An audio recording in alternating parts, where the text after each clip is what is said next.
वेदाचे बाबा, तुमचं चुकतंय. माझे बाबा कधीच खोटं बोलू शकत नाही.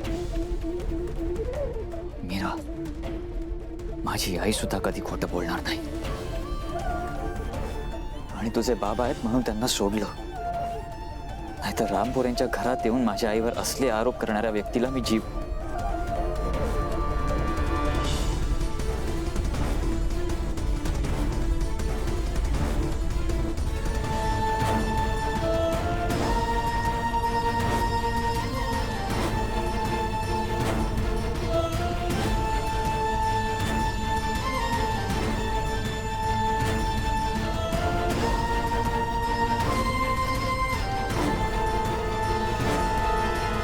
चल.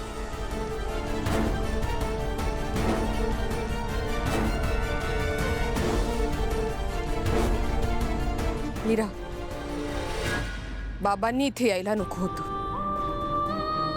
त्यांनी आईंवर खूप चुकीचे आरोप केलेत.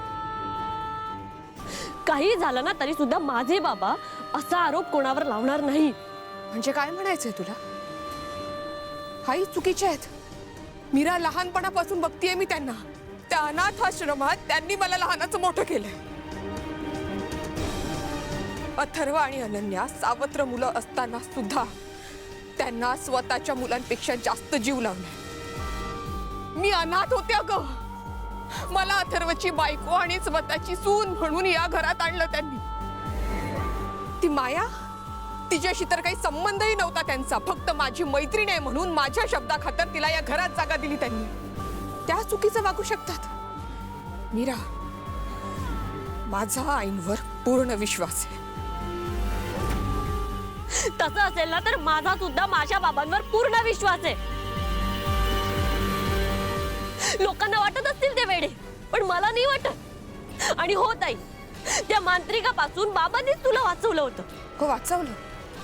ते मी अमान्य करतच नाहीये, पण म्हणून त्यांनी आईंवर असे आरोप करावे हे मला पटत नाहीये मीरा. आणि मुळात ते मायाने केलं होतं, आईंनी नाही. तुला बाबांची बाजू पटत नाही तर ह्यात तुझा दोष आहे. आणि बाबांच्या प्रेमाखातर जर तुला सत्य दिसत नाही तर हा तुझा दोष आहे.